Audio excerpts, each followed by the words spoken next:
Would you feel better if you was to have alone? Well, I just need to be. Hi. I am who I am. Practicing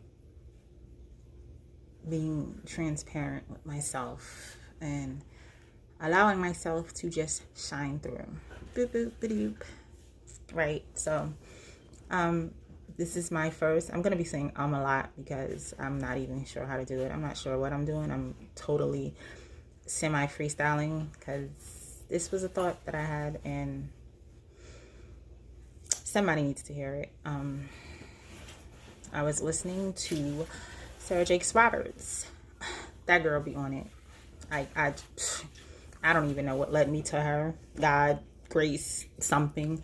But she always speaks to me. Like I watch her a lot. Yeah. So I'm going through a change. Not the whole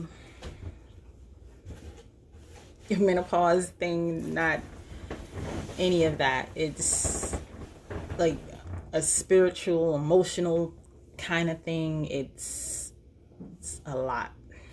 It's a lot. I have points that I wrote. I have. It's just the closest what I started and what I was thinking of when I wrote it. What I can compare it to is grief.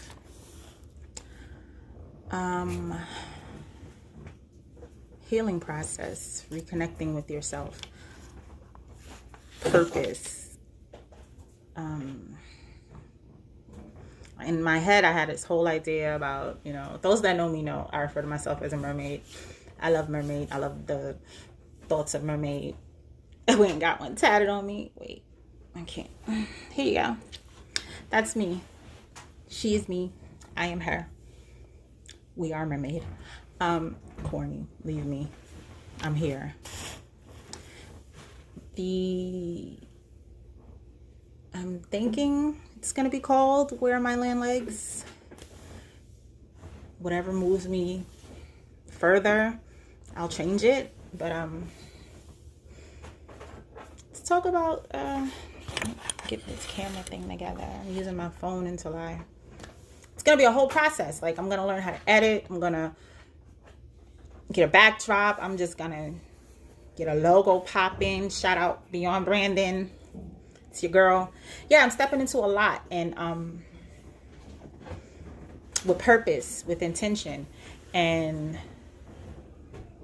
just trying to have witnesses to the progress of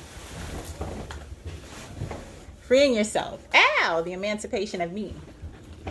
Yeah. So I was at work and I received the word. That's what you want to call it. About I'm constantly processing my thoughts. I'm constantly in my head. I am just constantly thinking. And sometimes that's my biggest flaw. I overthink. And I'm trying to put a name to what it is that I'm experiencing. Talk to my mom almost every day. I talk to my sister almost every day. And my mother reminded me, she's like, remember when I was nearing 50 that I cried every day? I booed on the phones to you every day. And I was just like, yeah. And it was just, I don't know. I'm so used to dealing with people and their emotions that, not to say that I don't pay attention, but it's in me to naturally not go into heal mode, not go into help mode, but go into listen mode and help them unpack what it is that they're going through. So I do that a lot, and I don't do it for myself. I don't unpack my feelings. They're just here, and I just don't. So I had initially said grief. Grief is not only when death occurs, it's with a loss period. When whatever is taken away, removed, or changed, grief can occur. It shakes your peace when things get thrown in a disarray. The most important thing is that you're allowed to grieve. There's a season for grief, and you're allowed to have it. And it's okay. Here I am, 30 plus, allowing myself these things to happen. How would you define grief is what I asked myself. So then, because Google's your friend, I connected with grief is a multifaceted response to loss, particularly to the loss of someone or something that has died, to which a bond or affection was formed. It kind of got close to what I've been going through. I'm clearly grieving something. With every loss, there is going to be grief, undoubtedly. Sometimes we try to resist the demands of grieving because, let's be honest, life doesn't stop with the loss of any kind. The demands of life don't stop. The demands of life don't stop. We still have to show up for life. And as bad as we want to curl up and just wallow in pity and ask questions, we don't have the time. We do not. Who's going to do something? We don't have the time. That's me. Like, child, I don't got the time to be sick. I don't have the time to feel certain things. Guess who has a kid who's gonna need me for something? Guess who has someone around them who's gonna emotionally need me to show up? Never mind that I'm disregarding showing up for myself. Never mind all of that. But that's just what it is. Sorry. I'm gonna learn how to get all of these sounds and stuff out. But the demands of life don't stop. We still have to show up. We're not allowed self-pity, and we can't ask questions. We don't have the time. I'm speaking to myself. Whoever receives this, people of color, people of non-color, but I personally know from experience, look at me getting comfortable, about to throw my leg up. Let me speak into existence, like a studio or something for me to work in and freely move around in. Put that in the air for the girl. Pray for me like I pray for me. But from experience in past conversations, especially with people of color, we try to bury and hide anything that does not exemplify strength. We're not going to do it. But in doing that, there's a slow death process that begins to happen. In this season of grief, we are, excuse me, and I might get emotional because I'm a crybaby. But we are terrified of being overwhelmed, of being discovered, of becoming lost in our brokenness. And that's what grief is. That's what mourning feels like. It feels like something broke. 1 second. I'm trying to adjust the screen and everything. But it feels like something broke. Ta-da! There go grief. There go you mourning something. There goes that feeling of loss. A grief season is necessary and a part of the healing process. You have to allow it. Period. No ifs, ands, or buts about it. You have to allow it. There's a poet, William Cowper. He describes grief as medicine. Grief cleanses the anguish from our souls and sets us back on the path of life so that we can dance. Grieving is the process God uses to bring us to a place of wholeness.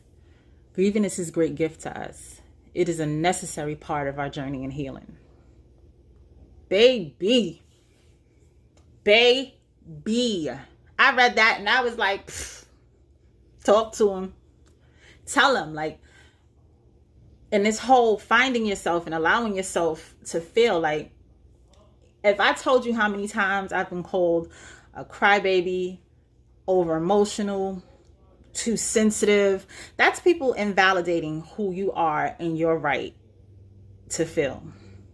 That's the more that I read and the more therapists that I study and just therapy overall, and even a therapist that I speak to in DM on the gram, because that's where I'm at. Like, I'm looking and I'm searching for answers, and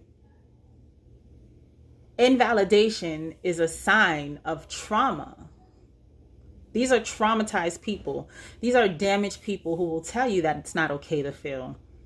And we're so used to, even if you have children, not everyone, but some people, your baby is crying, be it male or female. Stop crying. What are you crying for?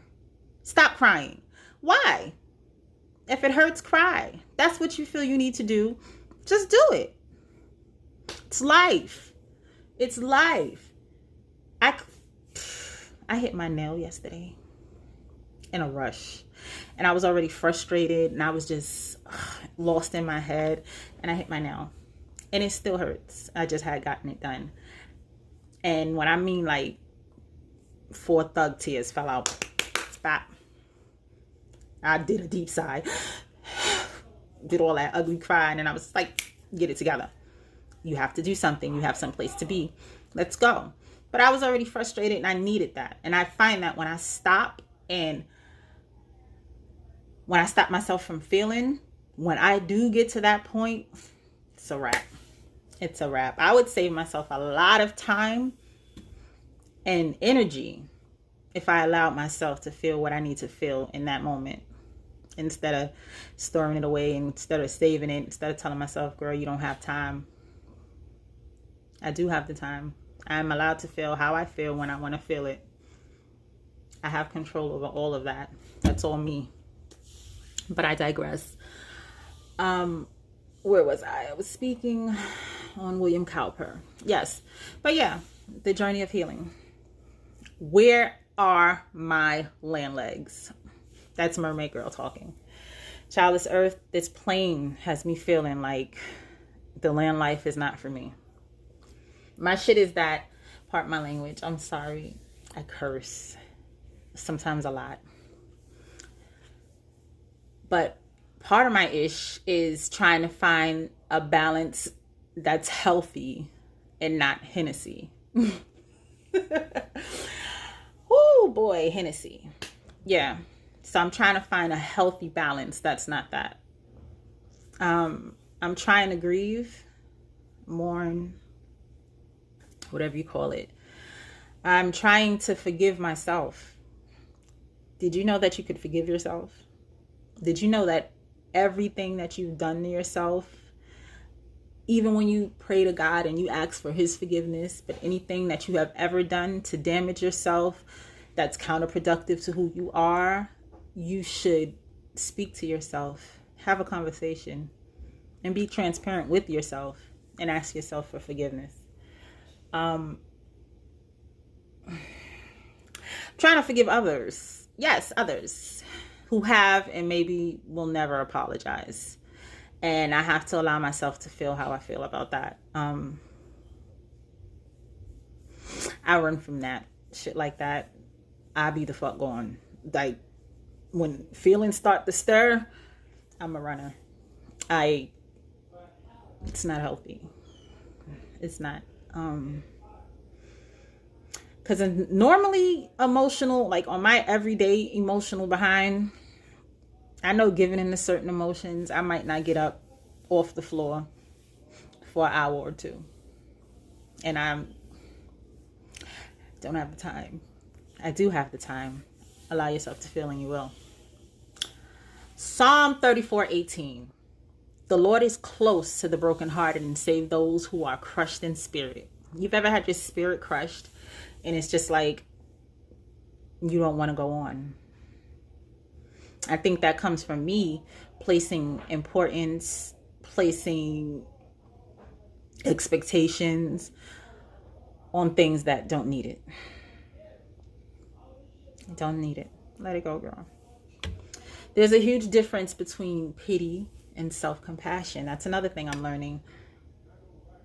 I have compassion, I have empathy, sympathy for everyone around me.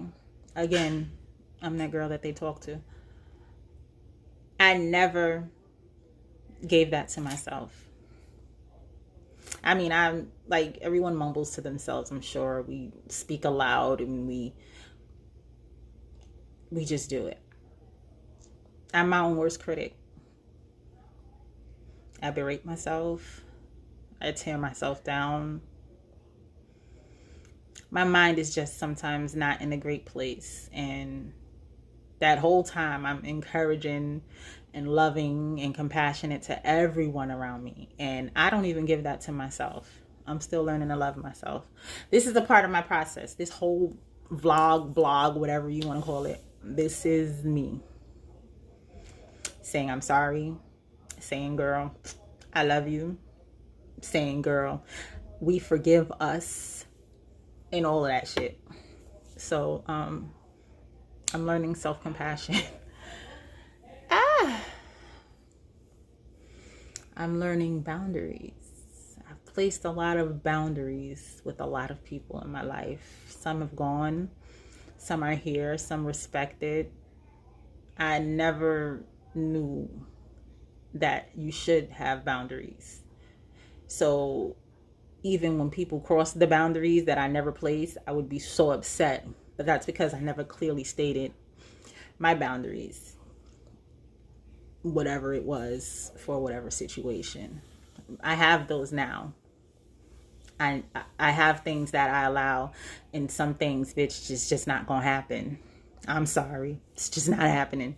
So, you can feel how you feel. You can be angry, you can be mad, and I'm never gonna take that away from you. You can be happy, but to be around me and to have me in your life, there's gonna be boundaries, and that's healthy and it's okay.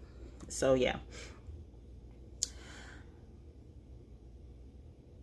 Learn your limits in order to build your momentum.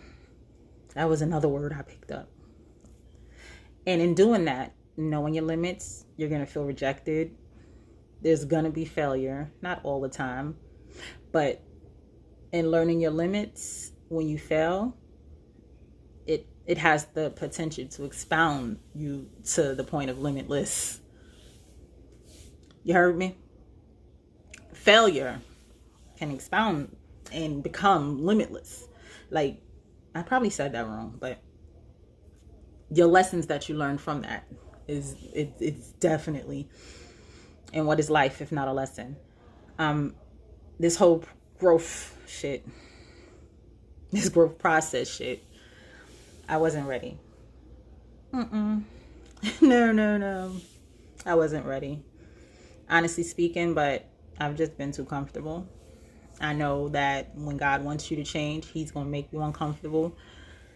And I'm being forced to grow. I'm being forced to make room. I'm preparing to give birth. And I want to have intention in everything from here on in. In everything I do, I want to have intention. That was my stomach. Oh my God, I'm hungry. I got to get this out because I'm going to lose my nerve. I pray that I have intention in everything I do. God, including becoming a better me. Sarah Jakes Roberts, my girl. I'm going to be dropping a couple of her quotes because she's like an inspiration. God can't bless who you pretend to be or who you compare yourself to. Who are you? I'm not talking about like a nickname. I'm not talking about what people know you as. That's not your nickname, your regular name, not your name your mom and your dad gave you. I'm talking about who you are. I'm learning my likes and my dislikes every day. From everything that I count as a failure, I've learned something from. Sometimes the lesson was easy. Sometimes it was hard. I definitely, in my quest to be open and honest about things, I'll tell a couple of stories. I'm writing a lot. These feelings, I'm writing. My mom and my sister keep buying me journals. Write, Tiffany, write when it hurts. And it's hard bearing myself to myself and speaking things and speaking of trauma that I feel if I voice or write down, it's going to make it even more real. Because we think because we make it to another day, and we make it to 2 days, to a week, a month, years, that the damage is over because, hey, we woke up, we made it another day kind of shit. But it's not it. If we don't heal from what cut you, I love that meme. If you don't heal from what cut you, you're going to bleed all over the place. And I feel like for the last couple of years, I've been bleeding all over the place. A fucking wreck. But I smile and I joke a lot. And I'm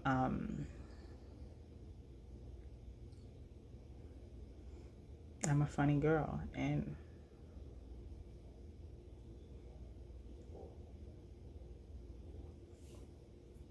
I'm strong, and I'm a lot of things. When I'm getting emotional. Look at that shit. But yeah. When you're all those things, and sometimes I put on and I'm all of those things because I'm trying to quiet the voices that tell me that I'm not shit. I ain't gonna be shit. I'm a horrible person. I'm a horrible mother. I can't get shit right. Why are you here? Why don't you just kill yourself, bitch? The world would be a better place. Like, these things happen. It's real. It's life. And I combat that by just being a great person. Presenting as a great person. I think I'm great. I've been told I'm great. I don't know. Yeah. So,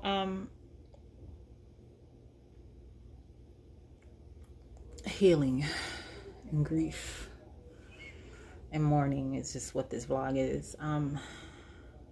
Today I read that the feeling, excuse me, Jesus,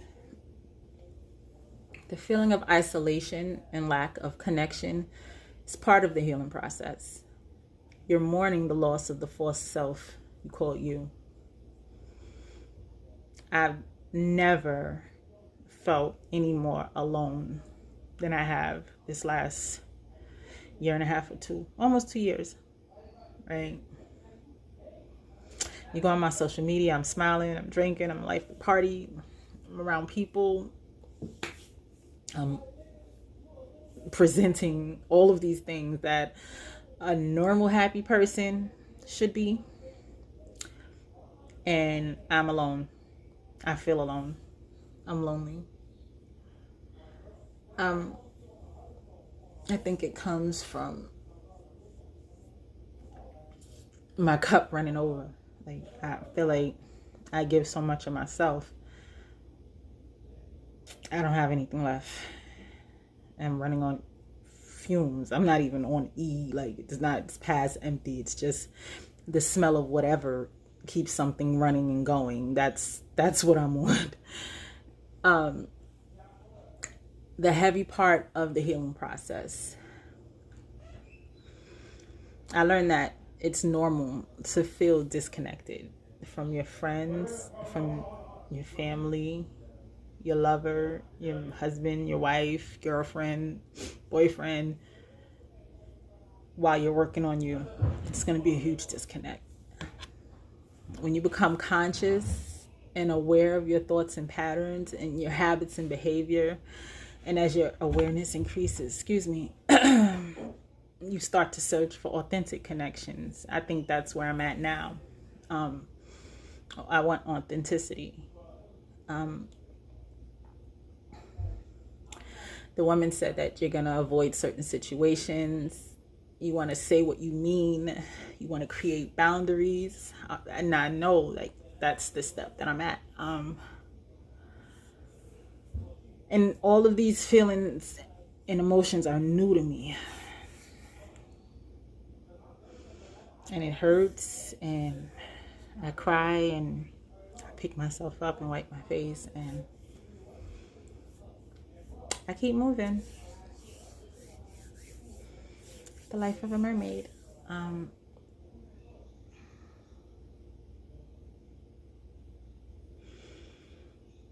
She wrote that you look around and you see a world that you created. Your relationships are changing, and that isolation is real. that isolation is real. And your ego is going to go crazy. And it's going to tell you to go back, like abort fucking mission. Go back. Like, are you crazy? What is it you're trying to do? Like, social wise, I've just committed suicide. I don't want to be around false interactions. I don't want to force anything. I feel different. I don't want to argue. That's what I don't have time for. I don't have the energy to fight. Like, I'm fighting getting out of this struggle. I'm fighting for more paper. Like, I'm fighting to build. I'm fighting for life. Like, a lot of the things that I used to indulge in and the fuck shit, I just don't want. Like, it's so easy. I'm so, and I recognize when I get angry, and I acknowledge my anger, and I also acknowledge that that's your ego.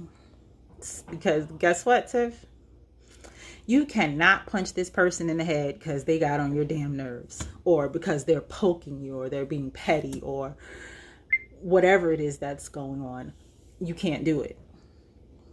In all actuality, you do have a lot of things going on. You do have a lot to lose. It is not worth it. That's what I tell myself. My ego was like, bitch, when you became pussy, I ain't fucking with you. If you know, you know about me. Like, if you know, you know. So, that ego will sabotage everything about your growth. Self-sabotage is what your egos can do if you allow it. You have to just get through this. It's a difficult period. Definitely plan on seeing you on the other side of this, because I know I'm going to get past this. I pray entirely too much. I'm a great person. Look at me bigging myself up. Yep. I do a lot. I'm me.